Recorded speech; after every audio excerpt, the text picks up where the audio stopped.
The morning of October 11th, 2025, arrived in Los Angeles with a deceptive calm. The sky was clear, the air unusually gentle, the kind of quiet that feels earned rather than accidental. Somewhere behind closed gates and tall trees, Diane Keaton's life came to an end, softly, without spectacle, without the noise that had followed her for more than 5 decades. She was 79 years old. By midday, the news had rippled outward, first through whispers among industry insiders, then through headlines that struggled to capture what had really been lost.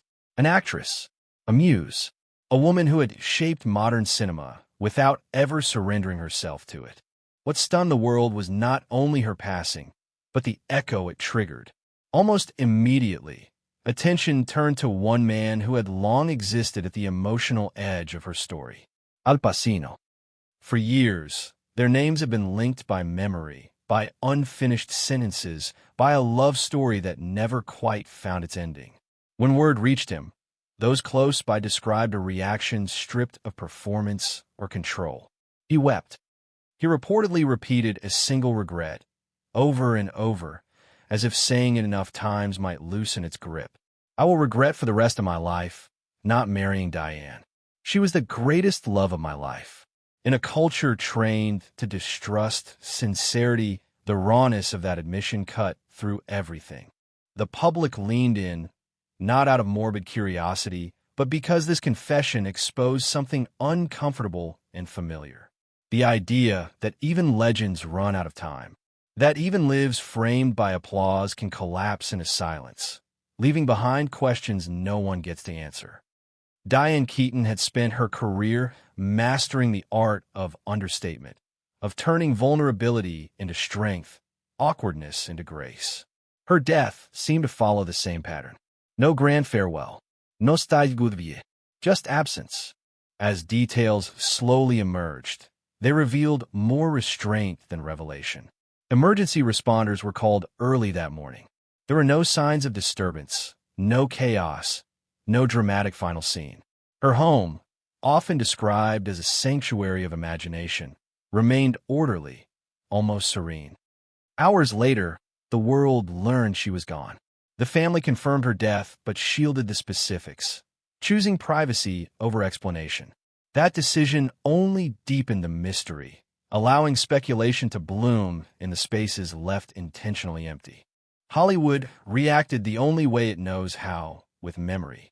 Tributes poured in from collaborators, friends, and those she had quietly influenced across generations. They spoke of her timing, her intelligence, her refusal to compete in rooms designed to make women smaller. They recalled the fedora hats, the unpolished laugh, the way she could hold a scene without raising her voice. Yet beneath the praise, something darker lingered, an awareness that Diane Keaton had often stood alone, by choice and by consequence. She never married. She built a life on her own terms, even when those terms came at a cost. That cost now seemed to crystallize in Al Pacino's silence. He did not rush to a podium. He did not attend the funeral. Friends suggested the pain was too heavy, the memories too sharp. Instead, he retreated inward, surrounded by old photographs, letters, and objects that no longer belonged to the present. In his absence, the world projected meaning. Some called it devotion. Others called it regret. What remained undeniable was the sense of an unfinished story pressing against the edges of everything. The image was impossible to ignore. Two actors whose on-screen chemistry redefined intimacy. Two people who circled each other for decades without ever closing the distance. And now, a final separation with no chance for revision. The funeral itself, held quietly days later, became less important than the emotional vacuum around it. Who was there mattered less than who could not bring himself to be. This is where Diane Keaton's story shifts from biography to something more universal. Her death is not only about illness or age or even legacy.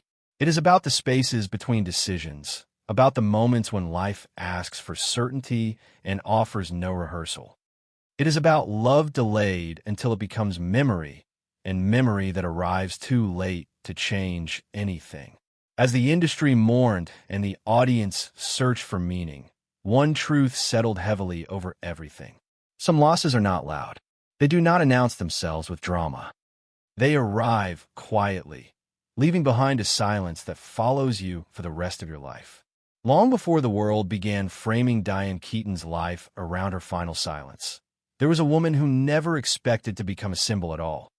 Born far from the mythology of Hollywood, she entered adulthood carrying more anxiety than ambition, more doubt than certainty. Acting was not initially a pursuit of fame, but a way to make sense of herself in rooms that often felt too loud and too demanding. From the beginning, she was different. Her presence did not rely on glamour or dominance. Instead, it rested on timing, on restraint, on the courage to appear vulnerable in a profession that rewards armor. Her early years in New York were defined by struggle rather than promise. She lived in small apartments, survived on auditions that rarely turned into offers, and carried a constant fear of being exposed as inadequate. Friends from that period later recalled her habits of self-criticism, the way she rehearsed lines obsessively, not to impress, but to protect herself from failure. This insecurity became part of her internal rhythm. Even when opportunities began to arrive, the unease never fully left. It simply learned how to coexist with success. Broadway was her first proving ground. On stage, she learned discipline and endurance, but also discovered the pressure that would later haunt her. The demand to look a certain way, to shrink herself physically while expanding emotionally, left scars she rarely discussed publicly at the time. These early battles shaped her relationship with her body and her sense of control long before the world knew her name. They also trained her to compartmentalize pain, to keep moving forward even when something inside was breaking quietly. When film entered her life, it did so unexpectedly. She did not fit the traditional mold of a leading lady, and that was precisely what made her unforgettable. Her breakthrough did not arrive as a polished debut, but as a collaboration rooted in creative friction.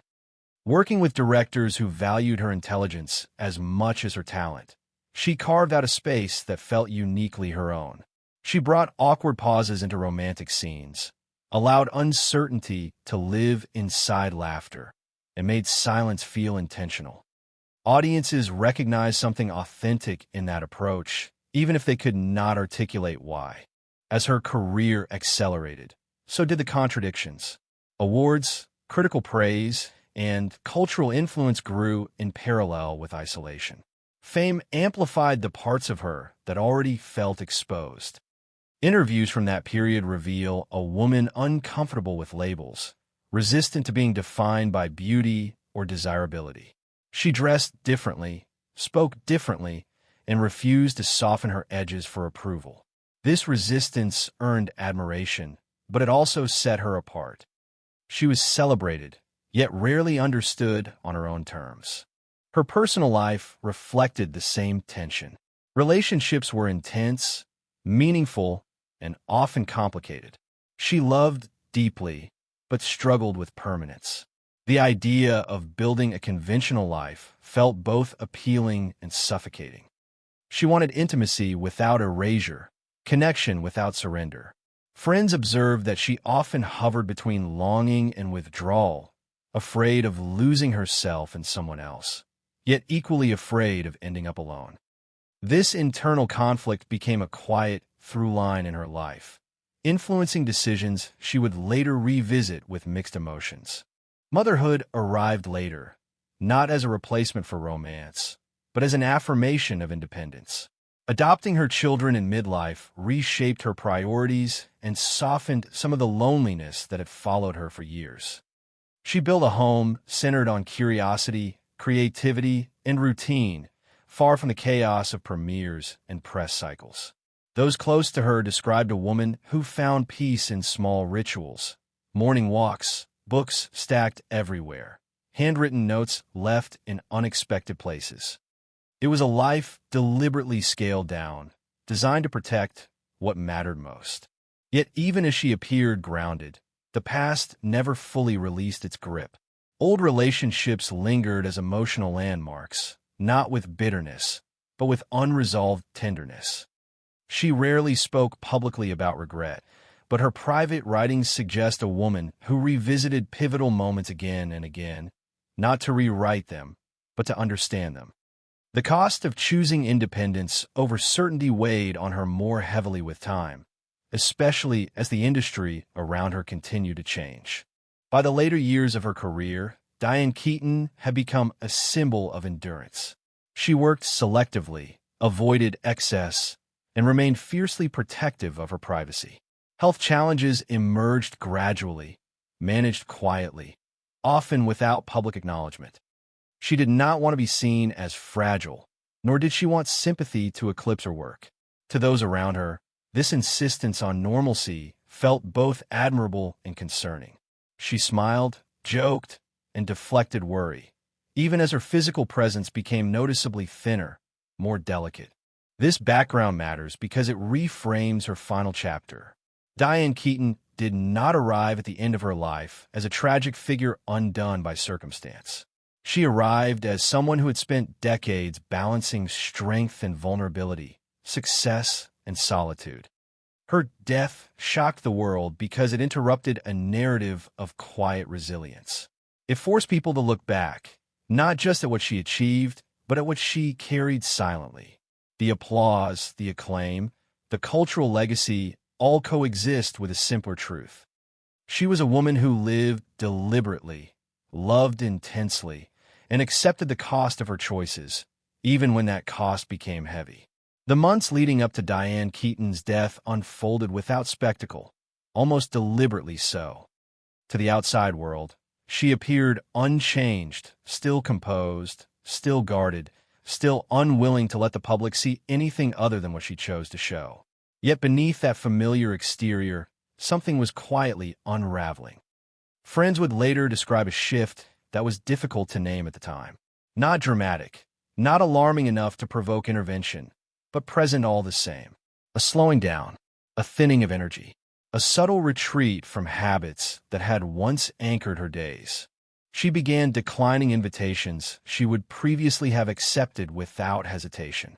Not because she lacked interest, but because the effort felt heavier than before. Long walks shortened, social visits postponed, phone calls unanswered until days later, then returned with warmth and humor, as if nothing had changed. Those closest to her sensed fatigue, but Diane deflected concern with practiced ease. She had spent a lifetime managing perception, and she was not about to surrender that control now. Health had always been a private matter for her. She spoke about illness only when she believed it could serve a purpose, raise awareness, or offer reassurance to others. Otherwise, she endured quietly. In her final year, that instinct intensified. She did not want to be watched with pity. She did not want whispered speculation to replace conversation. Most of all, she did not want her children to feel fear. So she maintained routine, even when routine demanded more than she could comfortably give. Those who saw her during this period noticed physical changes they could not ignore. She appeared smaller, more fragile, as if her body were slowly withdrawing from the space it once occupied so confidently. Yet her mind remained sharp. She joked. She reminisced. She asked questions about other people's lives, rarely volunteering details of her own. This imbalance unsettled friends, who sensed that she was protecting them from a truth she was not ready to share. At the same time, emotional weight began resurfacing in unexpected ways. She revisited old photographs more often, pulling albums from shelves she had not touched in years. She reread journals from earlier decades, pausing over passages written in moments of doubt or longing. These were not acts of despair, but of reckoning, as if she were taking inventory of a life, not to judge it, but to acknowledge its shape. She did not speak of this process aloud, but those around her noticed the objects left out on tables, the quiet afternoons spent alone with memory. It was during this period that the past reasserted itself most powerfully. Conversations drifted back to people who had once mattered deeply, especially the man whose absence would later dominate headlines. She did not express bitterness.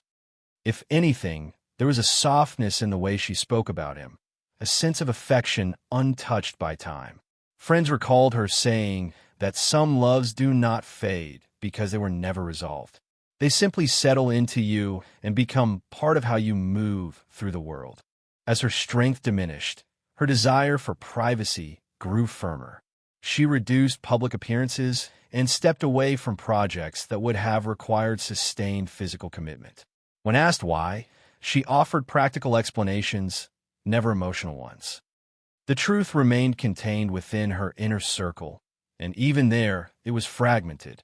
No one person held the full picture. That fragmentation would later feed confusion, leaving many to ask why the decline seemed so sudden, so quiet, so final. The morning of October 11th arrived without warning. There was no prolonged hospital vigil, no extended goodbye. Emergency services were called early, responding to a situation already beyond intervention. By the time help arrived, Diane Keaton was unresponsive. The calm of her home contrasted sharply with the gravity of the moment, amplifying its unreality. Within hours, she was gone. The shock that followed was immediate and widespread.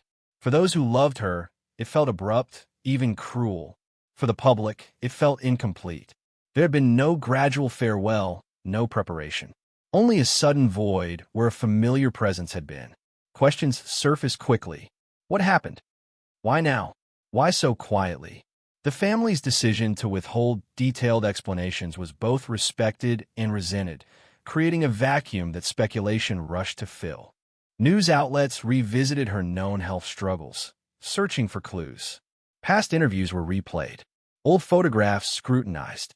Each fragment was treated as potential evidence, as if her life could be decoded retroactively. Yet none of it provided a satisfying narrative.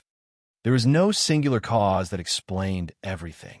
Only accumulation, years of physical strain, emotional endurance, a personality inclined towards silence rather than alarm. Then came Al Pacino's response, which reframed the entire moment.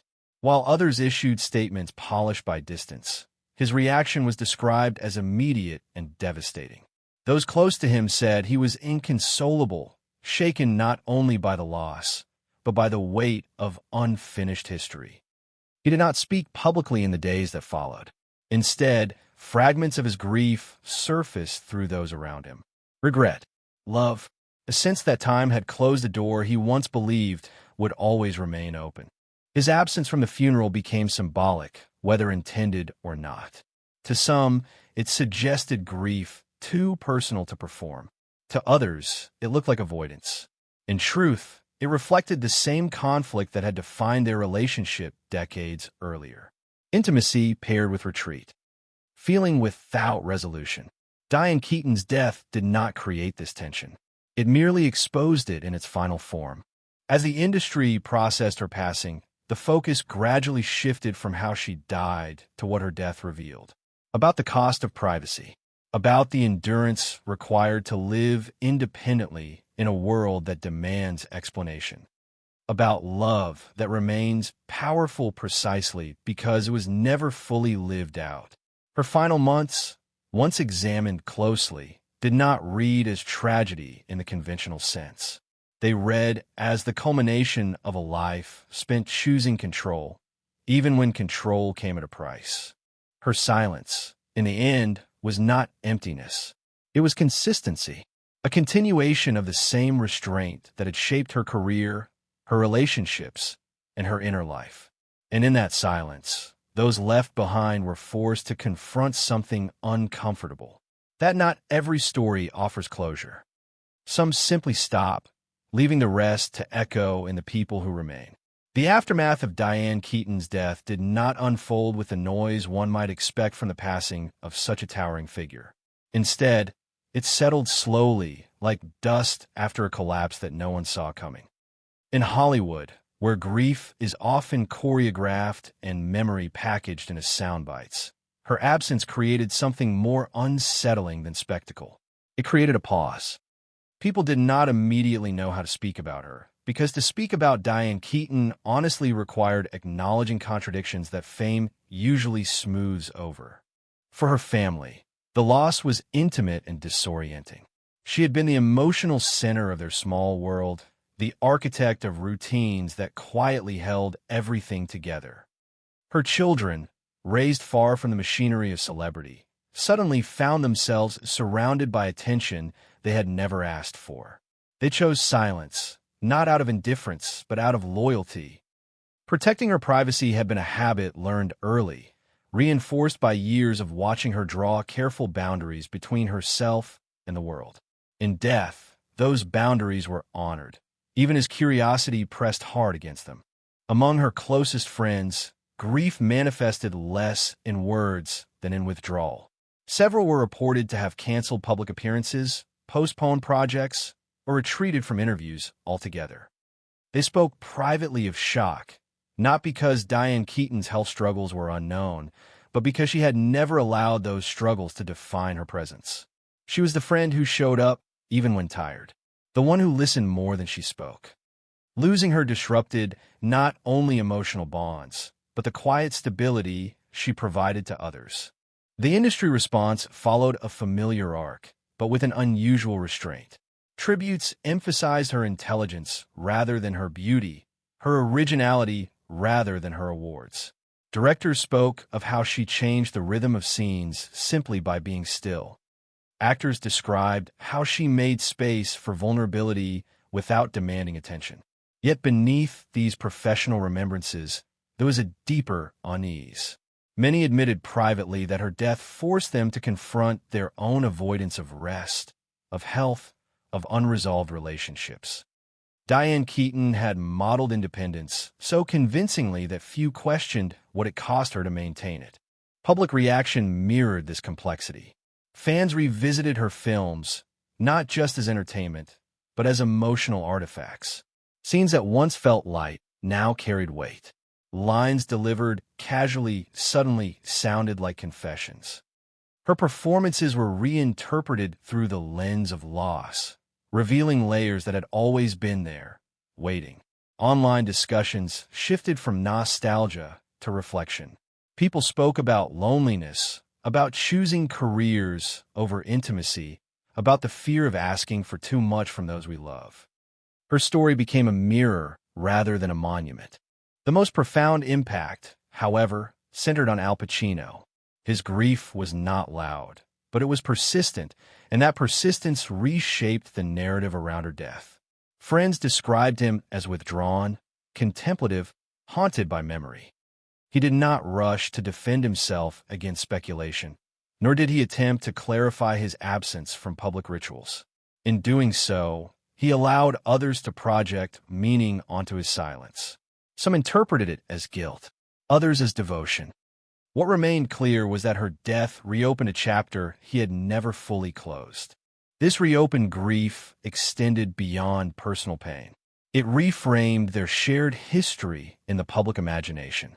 Their relationship, once viewed as a youthful romance marked by timing issues, was now reconsidered as something more consequential.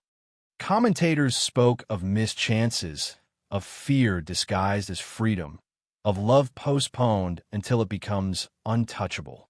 Diane Keaton's passing did not invent these themes. It amplified them, making them impossible to ignore. The broader consequence was a shift in how her life choices were discussed.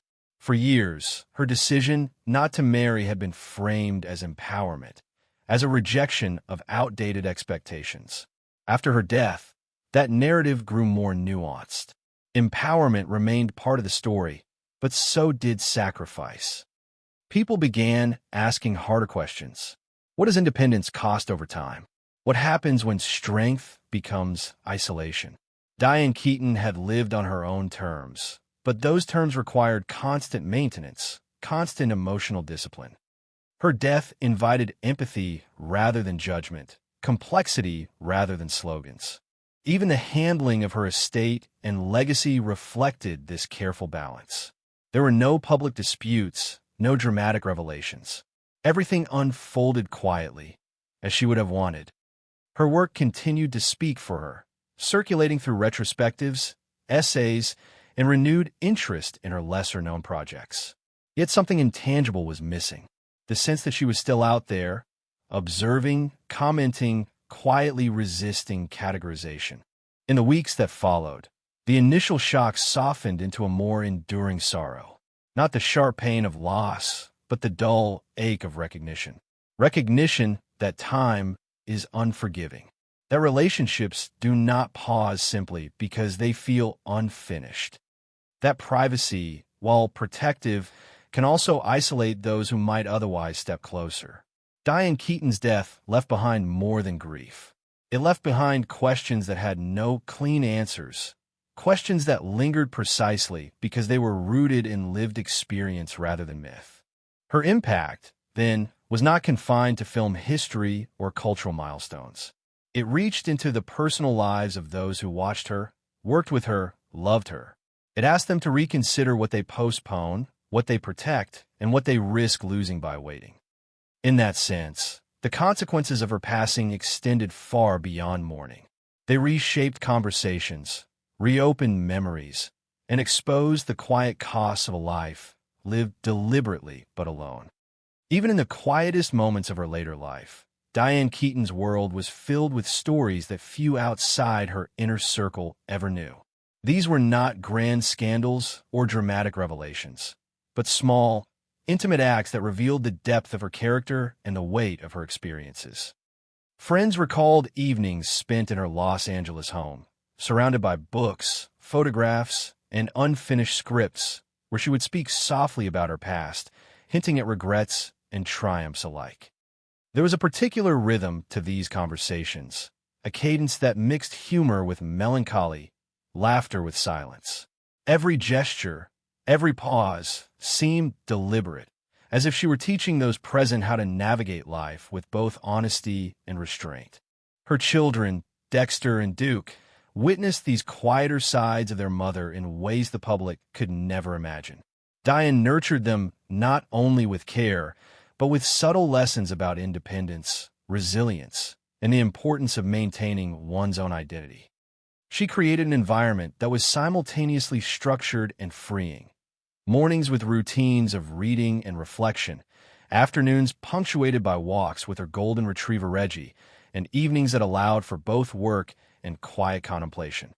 In these routines, she imparted the principles that guided her own life: discipline, curiosity, and the courage to face discomfort without compromise. Among the stories that circulated later were accounts of Diane revisiting old letters and photographs, moments that seemed ordinary yet carried profound emotional resonance. Pacino's presence, or absence, was often the focal point of these reflections. She did not speak bitterly of past heartbreak, but rather with a wistful acknowledgement that some relationships, no matter how transformative, cannot be forced into permanence. Close friends described her thumbing through letters, sometimes smiling at a memory, sometimes letting tears fall silently, honoring the intensity of what had been without needing resolution. These private rituals revealed a woman who lived with emotional honesty, even when it meant revisiting pain that could have been avoided. In addition to personal reflections, Diane remained engaged in subtle forms of mentorship and support for those around her. Younger actors, writers, and collaborators would often find themselves invited into her home, offered advice not in the form of instruction, but as gentle guidance drawn from experience. Reese Witherspoon, for example, recounted how Diane had helped shape her understanding of character work, showing her how to inhabit a role fully without losing oneself in it. Diane's lessons were rarely spoken as directives. They were absorbed through observation, through witnessing how she balanced intensity with playfulness, focus with humor. Yet even these moments of connection carried undercurrents of solitude. Diane had long understood that intimacy came at a cost, and she carefully guarded her inner life. Her relationships were deeply felt, yet selectively revealed. She could be present in a room while maintaining an invisible boundary, a space where she alone decided what could enter. Those who were closest learned to respect that boundary, recognizing it as both a shield and a form of self-preservation. Friends and family described the paradox of being deeply loved by someone who simultaneously seemed unreachable, a tension that shaped every interaction. These private moments were interwoven with her reflections on career and identity. Diane often spoke of the roles that had defined her publicly, acknowledging both the joys and burdens of recognition. She recounted filming iconic scenes with a mixture of pride and humility, never boasting, but always attentive to the craft involved. Behind her humor and seemingly effortless performance lay a meticulous attention to detail, a commitment to authenticity that had guided her choices on set and in life. It was this combination of rigor and openness that allowed her to leave an enduring mark, not only on cinema, but on the people she influenced directly. Her health challenges during these years added an additional layer of complexity to her private reflections. Diane managed both physical frailty and the emotional residue of earlier struggles with resilience. Friends noted her deliberate routines, small adjustments to diet and exercise, and consistent medical care, all carried out with quiet determination. These routines were not performed for visibility or sympathy. They were expressions of her ongoing commitment to life, to maintaining agency in a body that had weathered decades of professional demands and personal stress. Diane's attention to legacy extended beyond her own artistic contributions. She was deliberate in planning her estate and considering the future of her children. Her home, her properties, and the contents within were arranged thoughtfully, a reflection of her values and intentions. She ensured that her children would inherit not only material security, but also a model of thoughtful, principled living. Friends described her conversations about these plans as matter of fact, yet imbued with the gravity of someone who understood that life, however celebrated, is finite. These stories, though quiet, paint a picture of Diane Keaton as someone whose impact was woven into the lives of others in ways subtle yet profound. Her life was not merely a collection of public milestones, but a series of carefully navigated choices, a choreography of presence and restraint, connection and solitude. Each anecdote, each recollection from those who knew her, contributes to a mosaic that captures the richness of her inner life, the complexity of her emotional landscape, and the enduring influence she exerted on those fortunate enough to cross her path.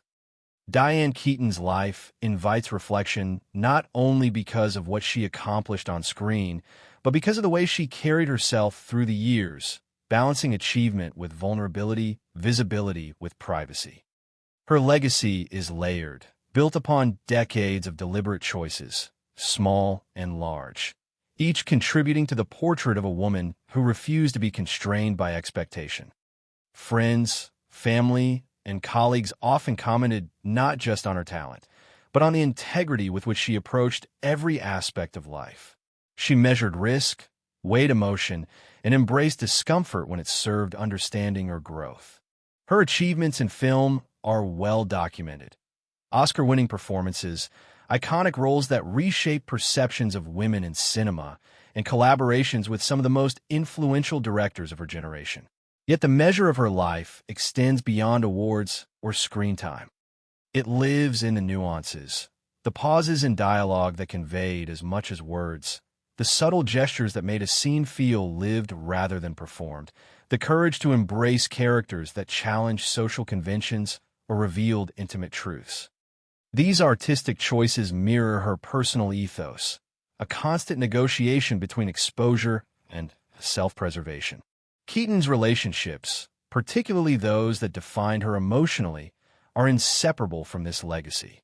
Her love with Al Pacino, spanning years yet never culminating in formal commitment, left an imprint that shaped her approach to intimacy.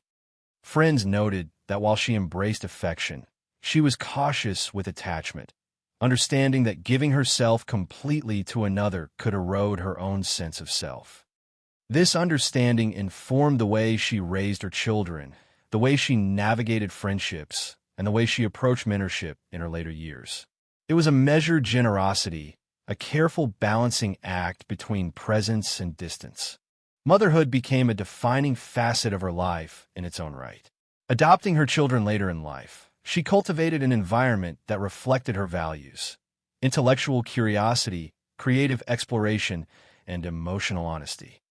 She encouraged independence, yet provided a steady anchor, demonstrating that love is not always about proximity, but about support that endures even when unseen. In doing so, she transformed her private world into a space that mirrored the artistic discipline she practiced publicly, a place where care, attention, and authenticity were paramount. Even in her later years, Keaton engaged in work that reinforced her philosophy. Selective roles, personal projects, and mentorships were approached with intention. She chose collaborations that resonated with her sense of purpose and declined those that did not, understanding that maintaining integrity sometimes required stepping away from opportunity. This consistency reflected an underlying principle that had guided her life: to live deliberately, fully, and on her own terms, even if the choice incurred cost or solitude. Health challenges punctuated this period, yet her response was emblematic of her approach to life: quietly persistent, disciplined, and private. She managed treatments, adapted routines, and maintained a presence that belied underlying fragility. Observers noted that she carried herself with a grace that suggested mastery over circumstance, transforming struggle into a form of agency. Her approach to illness mirrored her approach to art and relationships: deliberate, attentive, and deeply personal. The lessons embedded in her life resonate broadly because they confront universal themes: how to balance ambition and intimacy, visibility and privacy, strength and vulnerability. Diane Keaton exemplified a navigation of life that required both courage and restraint, teaching those around her that authenticity is not always loud, that legacy is not always measured by applause, and that influence can be as profound in private acts as in public recognition. Friends and colleagues described this influence in the way it shaped their own decisions, urging them to pursue work and relationships with honesty and to value discretion as a form of strength. Her cultural imprint extends beyond personal anecdotes to how she reshaped the perception of women on screen and in society. By embracing roles that were intelligent, nuanced, and sometimes unconventional, she challenged audiences to see complexity rather than stereotype. Her choices emphasized that humor and seriousness, whimsy and rigor, can coexist without compromise. That blend became part of her enduring appeal, informing a generation of actors, filmmakers, and viewers who recognize her performance as a model for authenticity unburdened by expectation. Ultimately, Diane Keaton's legacy is inseparable from the life she chose to lead. It is a testament to deliberate living, to relationships cultivated with care, to artistic integrity, and to the courage of embracing both visibility and solitude. The lessons she leaves behind are subtle but enduring: that love can be profound even if unfulfilled, that creativity is inseparable from personal truth, and that the measure of a life well lived is often found in the quiet attention one pays to moments both large and small. Her story encourages reflection, asking those who encounter it to consider how they navigate ambition, intimacy, and the passage of time, and how they honor both their public and private selves in the process. The final chapter of Diane Keaton's story is not marked by ceremony, but by resonance. Her passing, while quietly observed, reverberated through the lives of everyone she touched: family, friends, collaborators, and audiences alike. The memorials and tributes, though understated, were layered with meaning.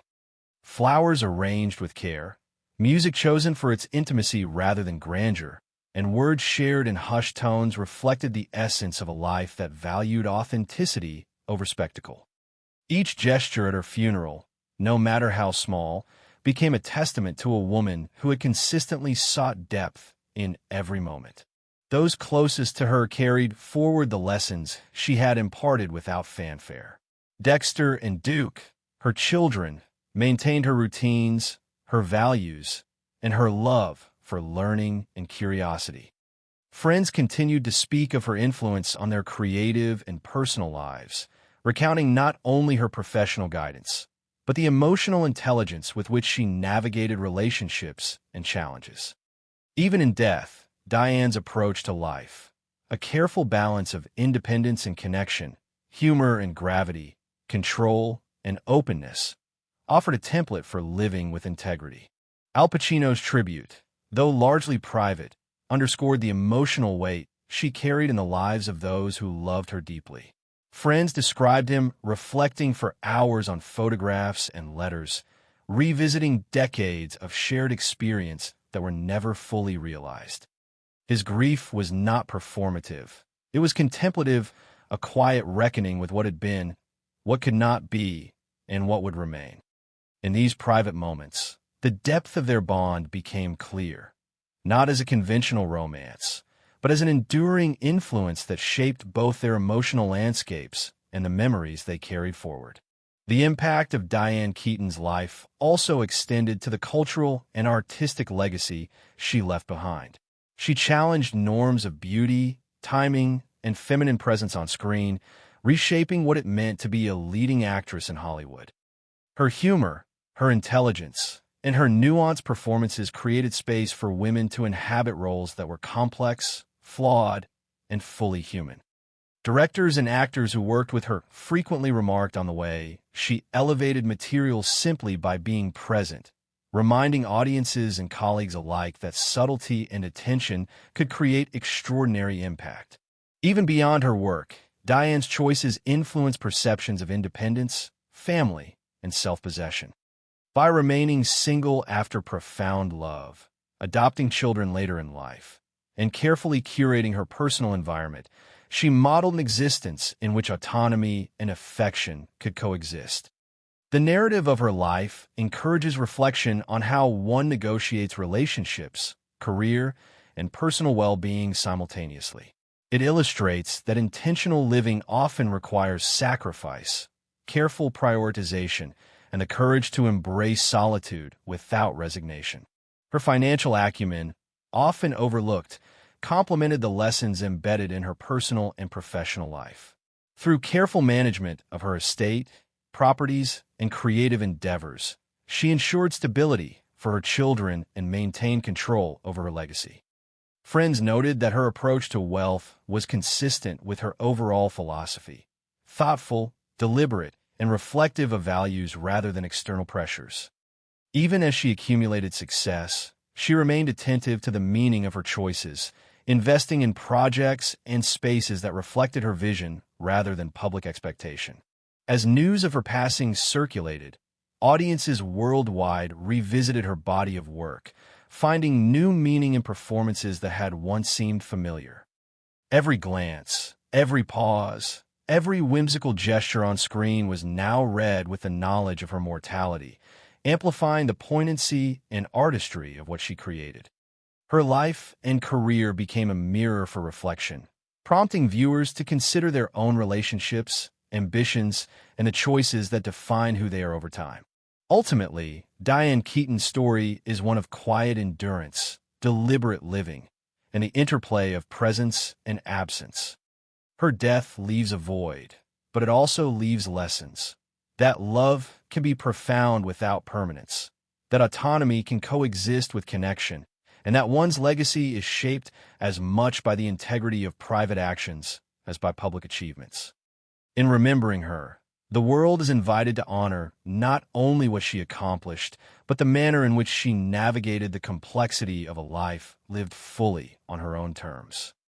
Her influence persists, not through spectacle, but through the lasting impression she left on hearts, minds, and the fabric of cinematic history. The resonance of her life is felt in the careful consideration of choices, the acknowledgement of what is valued, and the courage to embrace both vulnerability and strength.